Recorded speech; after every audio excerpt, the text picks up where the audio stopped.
Bienvenue sur les news de Samir. Aujourd'hui, on va écouter Rima Hassan qui s'exprime lors de justement le rassemblement de la France Insoumise à Paris, justement pour la Palestine, etc.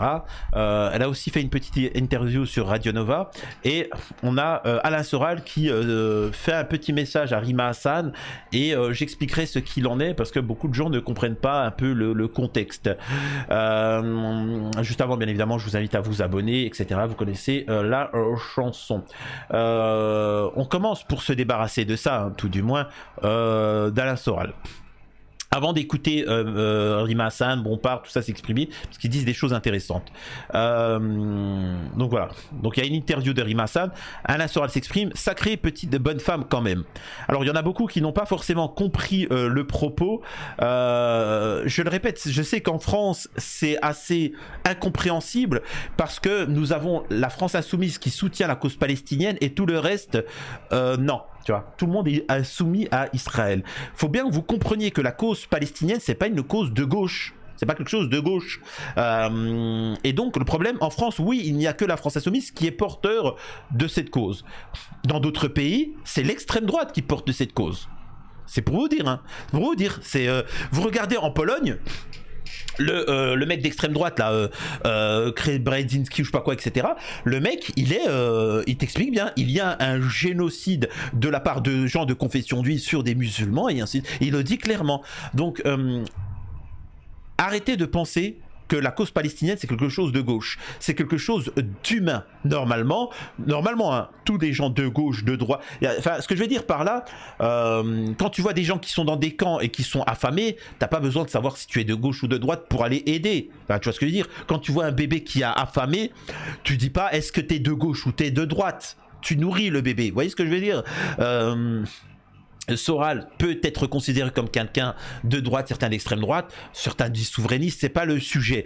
Il soutient Rima Hassan tout simplement parce que en politique, en France, ce sont tous des hypocrites. Il n'y a que des hypocrites qui n'ont aucune valeur. Hein. Ils sont là, ils parlent, mais on sait très bien qu'ils sont là pour la gamelle. Et donc, quand on a une personnalité politique qui vient et qui fait une action et qui ne cède pas, ben en fait c'est respectable. Vous voyez ce que je veux dire? Et c'est pour ça que quelqu'un qui commente l'actualité se dit, ben franchement c'est une sacrée petite bonne femme. Là où on voit que la majeure partie des politiques sont ventripotents et font rien quoi. Concrètement ils ne font rien. Et donc ça fait plaisir de voir des gens qui se mobilisent et c'est pour ça qu'il appelle ça. Et d'ailleurs c'est pas pour rien que même Soral, j'ai vu une vidéo où techniquement il dit qu'il est surpris par aussi la force qu'a Mélenchon, parce qu'il a dit la même chose avec Mélenchon, hein. Il a soutenu Mélenchon. Voilà, il n'a pas soutenu Marine Le Pen, il a soutenu Mélenchon. Parce que concrètement, il le dit bien, c'est le seul qui n'est pas sous la tutelle à l'heure actuelle israélienne. Et il voit tout le lynchage que subit Mélenchon.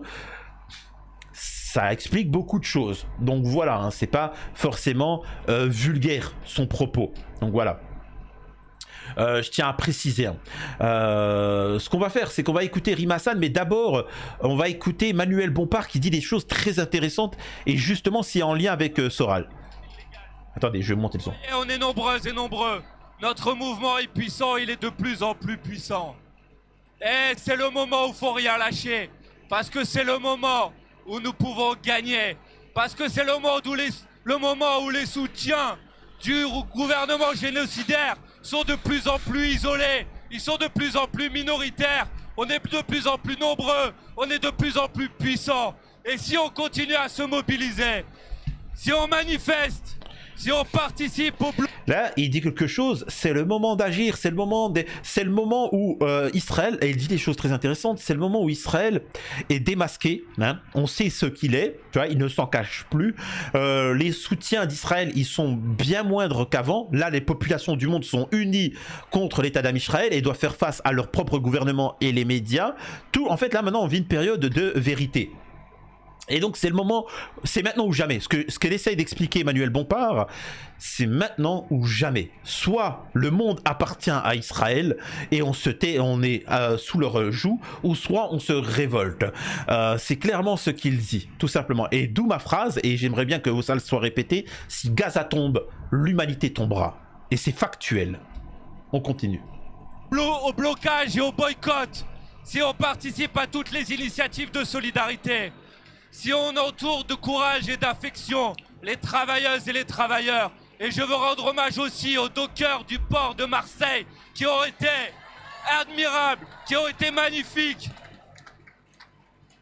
Si on arrive à continuer à se mobiliser, si nous continuons à demander, à exiger un embargo total sur les livraisons d'armes, si nous continuons à demander et à exiger des sanctions économiques contre le gouvernement d'extrême droite de Netanyahou, si nous continuons à nous mobiliser pour l'interruption de l'accord de coopération économique entre l'Union européenne et Israël. Alors ces accords-là, ce qu'il est en train d'expliquer pour ceux qui ne le savent pas, ces accords économiques, c'est donner de l'argent. Hein. C'est juste on donne de l'argent à Israël, c'est tout. Hein. Donc voilà. Israël, si nous continuons à nous mobiliser pour la reconnaissance de l'État de Palestine, et si dans nos villes et dans nos communes, nous nous mobilisons pour la suspension des jumelages avec... Donc voilà, donc très bien parlé. On écoute un petit peu Bompard et après on part sur Rima. Et nous le faisons malgré les insultes, malgré les calomnies, malgré la répression, malgré la tentative de dissolution d'Urgence Palestine, à qui je veux dire notre soutien et notre solidarité totale. Gloire à vous, gloire à celles et ceux qui se mobilisent et qui ne se laissent pas intimider. Gloire à ceux qui se tiennent debout. Gloire à ceux qui regardent nos dirigeants les yeux dans les yeux et qui leur disent « Honte à vous de ne rien faire pour arrêter le génocide en cours à Gaza !» Donc il a un propos très clair, c'est boycott, solidarité à ceux qui font le combat, et aussi un soutien. Parce que c'est très difficile, hein, je le répète, hein, chacun à son échelle, c'est difficile. Dans le milieu, pourquoi les stars, elles ne s'expriment pas, à votre avis? Parce qu'elles prendraient un risque, et le problème, c'est que c'est des lâches. Voilà, moi, à mon échelle, alors ma première chaîne, je faisais bien plus, hein, mais cette chaîne-là, je faisais 50 000 vues par vidéo, tu vois, c'était 50 000, 20 000, par 20 000, 30 000, 50... Maintenant, c'est 5 000 vues, tu vois, à peu près, je sais pas, un truc comme ça, parce que j'ai parlé de cette situation-là. Bien évidemment, j'aurais pu me taire, tu vois, et je gagnerais de l'argent. Financièrement, j'en vis plus, tu vois. Heureusement qu'il y a des gens qui font encore des dons, mais j'en vis plus, tu vois. C'est pour ça qu'au bout d'un moment, aussi, tu te fais insulter, tu te fais critiquer, tu te fais tomber dessus, tu prends des procédures judiciaires et de machin, et t'as même pas de soutien et t'as rien du tout. Donc au bout d'un moment, tu te dis, bon, allez, je me tais, je comprends pourquoi les gens se sont tus, mais t'oublies pas après pourquoi tu fais ça humainement pour pouvoir te regarder dans la glace. Il y a des gens qui sont en train de souffrir, et même si t'es impassible face à ça, ça viendra à tes enfants. Donc effectivement, Manuel Bompard dit bien merci à ceux qui font le combat, hein, qui font le combat et qui font des sacrifices. Arrêtez de parler, réunissez-vous, agissez, boycottez et soutenez tout, hein, toutes les initiatives, etc. C'est comme avec Rima Hassan. Moi, Rima Hassan, j'ai émis des critiques contre Rima Hassan parce que pour moi, elle ne faisait pas suffisamment d'actions concrètes pour justement ce but-là. Là, par exemple, j'ai soutenu massivement son opération, parce qu'avec son opération avec la flottille, ça a permis de mettre en avant, de mobiliser, de montrer ce qu'il en est, les lobbies, où c'est qu'ils en sont, etc. Et il faut rien lâcher. Je soutiendrai toute action de ce genre-là. Il ne faut rien lâcher, vraiment, à 100%. Là, on va écouter petit à petit Rima Hassan s'exprimer lors de cette, justement, de cette rassemblement de la France Insoumise. Et après, on partira tout simplement sur aussi la conférence de... Comment elle s'appelle ça, la conférence de Rima Hassan sur Radio Nova. Elle a été aussi, ça sera mon mot de la fin, elle a été un signe d'espoir. Alors certes, on n'a pas pu atteindre la bande de Gaza, on n'a pas pu livrer cette aide humanitaire, mais jusqu'au bout, on a résisté. Jusqu'au dernier jour, jusqu'à la dernière heure, quand les autorités israéliennes nous ont demandé de faire demi-tour, quand ils nous ont intimidés en parlant d'élimination, quand ils nous ont menacés d'attaquer le bateau, jusqu'au bout, nous avons dit et redit, nous ne ferons pas demi-tour. Nous irons jusqu'au bout, et on ne déviera pas de notre chemin, qui est celui qui nous mène vers la bande de Gaza. Donc je crois que cette flottille a été aussi un signe d'espoir pour beaucoup de gens, une mise en action, de toutes celles et ceux qui ont vu toutes ces images pendant plus d'1 an et demi de la bande de Gaza, d'une population affamée, martyrisée, qui nous ont vus à notre échelle. Et encore une fois, on n'est pas des héros, on s'est mis en action à notre échelle. Toutes les personnes qui nous ont vus nous mettre en échelle se sont dit que c'était possible d'agir, que c'était possible de dévier justement de cette trajectoire dans laquelle le gouvernement nous engouffre, qui est celle de la trajectoire de la complicité avec un régime génocidaire. Et notre responsabilité politique, citoyenne, morale, éthique, elle consiste à dévier, à désobéir et à mener toutes les actions nécessaires qui nous permettent de faire respecter le droit international, de mettre un terme au génocide et de demander enfin à l'État israélien de rendre des comptes devant les tribunaux internationaux. Donc voilà, bon là sur ça j'ai rien de plus à dire. C'était un tout petit bateau, on était 12 sur ce bateau avec quelques kilos, quelques centaines de kilos d'aide humanitaire, c'était le maximum qu'on pouvait charger. Mais c'est aussi très important pour nous que cette action citoyenne, de dire que cette action citoyenne, elle s'inscrit en réponse à un vide politique. Tous ceux qui nous ont critiqués ont simplement révélé leur passivité, leur inaction, leur complicité. C'est vrai. Les gens qui ont critiqué en disant blablabla, oui, mais c'est pas grave. L'important, c'est qu'on est bien évidemment que le bateau, c'était pas pour apporter de l'aide humanitaire. En fait, si de base, mais il y avait rien, il y avait 100 kilos de pâtes, c'est rien. Mais c'était le fait de venir et montrer factuellement Israël bloque l'aide humanitaire, ne respecte pas le droit international et aussi médiatiquement. Vous savez, ça a permis de médiatiquement de voir qui contrôle qui, où sont les lobbies. Vous savez, hein, c'est un révélateur. Vous voyez ce que je veux dire? C'est un révélateur de ce qu'il en est, de qui est qui. Hein. C'est quand même assez incroyable. Et là, elle avait une interview, on va regarder ça assez rapidement, hein, mais c'est juste pour réagir sur certains points. Rima Hassan sur Radio Nova qui s'exprime. Qui sont commises à Gaza et au regard des violations répétées de génocide. Donc nous avons refusé de visionner... Bon, on a entendu dire Ah non, c'est vrai. C'est vrai, vous avez vraiment fait regarder les images du 7 octobre. Que 4 personnes, donc c'était Thiago, Yasmine qui sont les 2 responsables de la coalition qui étaient à bord de ce navire, et Greta et moi-même. On nous a emmenés dans une petite salle et on nous a demandé... alors effectivement, il y avait un énorme écran avec un titre attaque du 7 octobre, les attaques du Hamas du 7 octobre. Et là, on nous a effectivement introduit la chose. On nous a dit, voilà, on vous a ramené dans cette salle parce qu'on tient absolument à vous montrer ce court extrait, je sais plus si c'était 10-15 minutes, sur... Alors voilà, en résumé, elle va dire mais c'est pas le problème. Nous, on n'est pas là pour truquer, on est là pour briser un blocus, on est là pour arrêter le géno. On ne conteste pas qu'il s'est passé un drame le 7 octobre, blablabla, voilà, bon, tout ça, c'est ce qu'elle va dire, etc. Mais encore une fois, je le répète, elle dit mais je comprends pas. En fait, il me montre ça comme si j'étais pas au courant qu'il s'était passé ci ou ça. Il faut bien comprendre que dans leur idéologie, il te dit oui, mais regarde, là, ça, c'est des gens de chez nous, ils ont souffert. On s'en fout de vous, tu vois. Quand toi tu lui dis ouais mais nous il y a des gens qui ont souffert avant le 7 octobre et après le 7 octobre, il va te dire mais je m'en fous, c'est pas ma tribu, tu vois. Donc c'est comme ça, il faut comprendre. C'est pour ça ils ont montré les images, mais c'est inutile quoi, ça n'a pas de sens. On poursuit. Très jeunes. Les soldats israéliens sont pour la plupart en service, en tout cas très jeunes, très jeunes. Donc ils sont même pour certains plus jeunes que moi.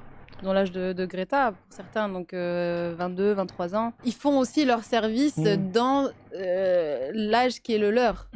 On a eu après affaire à des responsables israéliens qui étaient plus âgés, des officiers, qui avaient une toute autre posture, beaucoup plus de distance, beaucoup plus d'autorité, etc. Donc là, on était aussi avec des soldats, je veux dire, qui faisaient... Qui menait cette action avec l'âge qui le leur. Vous pouvez sentir ou deviner que certains, peut-être qu'ils regrettaient d'être là et que s'ils avaient pu, ils n'auraient pas répondu aux ordres de leur hiérarchie. Vous le sentiez ça ou pas Oui, on a pu sentir que c'était vraiment quand on pouvait poser des questions, etc. On appelle ça le syndrome de Stockholm. Alors de manière très légère, on appelle ça le syndrome de Stockholm. Il faut savoir qu'en Israël, tout le monde fait le service militaire. Ils sont tous militaires. C'est les services militaires. Ils sont tous militaires. C'est pour ça que tu peux voir souvent dans des vidéos des militaires arriver. L'autre il est obèse, etc. ou des choses comme ça. Voilà, c'est parce que tout le monde doit y aller. Et donc forcément, c'est que des jeunes qui font le service militaire. Certains continuent un petit peu. Et un militaire, il faut savoir que dans toutes les armées du monde, la moyenne d'âge d'un militaire, la moyenne d'âge c'est 22 ans. Hein. C'est 22 ans. Hein. Pas plus. Hein. Ensuite, ceux qui restent, c'est les militaires vraiment qui restent de carrière. Ensuite, à ceux qui montent en grade et ainsi de suite. Mais la moyenne, c'est 22 ans. Ils viennent à 18 ans. Certains, ils arrêtent 25, parfois 30 ans, etc. Mais c'est pas, c'est très jeune. Hein. Les militaires, hein. Tu penses bien que c'est pas à l'âge de 70 ans que tu vas t'amuser à courir, prendre ton pactage et partir au combat, c'est un peu plus compliqué. Bref, donc voilà. Là, tu as un syndrome de ce qu'on appelle un léger syndrome de Stockholm, où tu as un géno en cours, hein, tu as un massacre en cours, et ils participent tous, hein, c'est un état démocratique, je rappelle qu'Israël. Et elle t'explique que et en fait, un syndrome de Stockholm, c'est quand quelqu'un fait quelque chose de mauvais, de mal, donc elle est kidnappée et ainsi de suite, et tu projettes des choses. Ouais, je pense qu'en fait, il refusait, il dénonce hein, l'état d'amitié, mais il l'a jamais, le mec, il participe. Enfin, c'est comme de dire, excusez-moi de dire ça, Adolphe, il est méchant, mais les soldats nazis, ils étaient gentils parce que s'ils avaient la possibilité, ils auraient pas écouté. Non, ça n'a pas de sens. Donc là, non, je suis désolé, c'est un pays démocratique, ils sont complices, c'est tout, c'est des complices. Et ils sont dans l'armée, c'est l'armée génocidaire. Donc il n'y a pas à avoir de sentiments, de trucs en disant ouais mais les pauvres ils sont jeunes tout ça, non. On poursuit dans l'interview. Pour 2 personnes d'entre nous, Thiago et moi-même, on a été déplacés dans un autre complexe à l'isolement pour 2 raisons différentes. Thiago parce qu'il a refusé de manger tout ce qu'on lui ramenait dans la première cellule. Thiago, je sais pas qui t'es, mais t'es un bon. Tu sais très bien qu'il y a des problèmes dans la nourriture qui t'ont apporté. Alors certains disent grève de la faim. Je vous assure que moi j'ai pas envie de faire de grève de la faim, mais si je suis là-bas, je mange pas. Hein. Je mange pas. Hein. C'est grève de la faim. Voilà, il refusait par protestation. Et pour ma part, c'est quand on m'a grillé en train d'écrire sur les murs de ma cellule Free Palestine. Ah, vous avez fait ça? Et en plus, ils nous ont toujours pas trouvé à l'heure où on a cette interview, parce que quand ils sont arrivés, ils pensaient que c'était la cuillère. Il n'y en a pas de fourchette, pas de couteau. Ils pensaient que c'était avec la cuillère que j'ai gratté sur les murs. Et en fait, pas du tout. J'ai trouvé derrière un meuble qui était dans la cellule les restes de médicaments. Vous savez, quand on prend un médicament, il reste la petite plaquette. Et c'est avec ce qui restait de cette plaquette que j'ai gratté sur le mur. Et donc ils sont arrivés, ils ont vu ça, ils ont fait leur enquête, ils savent toujours pas là? Non, ils savent toujours pas. Ils nous ont confisqué les cuillères, donc du coup, les derniers jours, on a mangé avec les doigts, avec les mains. Mais ils n'ont toujours pas su effectivement avec quoi on avait écrit ces messages. Et donc c'est à ce moment-là où moi j'ai été mise à l'isolement. T'as vu l'heure? Ça me fait, excusez-moi, ça me fait rire, tu vois. C'est bête, hein, mais ça me fait rire. Donc voilà, bah écoutez, c'est très intéressant, merci infiniment. C'est vrai que, comme je l'ai dit, hein, le combat, parfois, il est très difficile, il est très ingrat. Tu te fais critiquer, c'est dur mentalement, procédure, censure, etc. Donc voilà, j'aimerais quand même remercier les derniers donateurs sur la chaîne. Donc voilà, ça c'est la moindre des choses. Je remercier Ouari, Tedjeddin. Merci Samir, c'est super ce que tu dis, tu as prédit à chaque fois, je te suis assidûment, merci. Je suis devenu accro à El Morjan, bravo à toi, tu es un rassembleur, je fais partie de ta communauté. Hein, je pense que c'est une affirmation, bonne continuation. Zora, merci infiniment. Hello Samir, je regarde souvent tes vidéos que je trouve très pertinentes, merci pour tes partages. Merci à vous aussi de partager mes vidéos, tu vois, c'est bien de faire des dons mais de partager, parce qu'il y a la censure, hein. La censure c'est chaud, hein. Mais bon, merci à Idiko pour l'énorme don, merci à Ismail pour l'énorme don. Je te remercie tout d'abord, je respecte le travail que tu réalises. Que penses-tu du Pakistan et de la Turquie, s'ils sont comme le gouvernement égyptien ou non? Qu'Allah te facilite et nous guide tous, amin.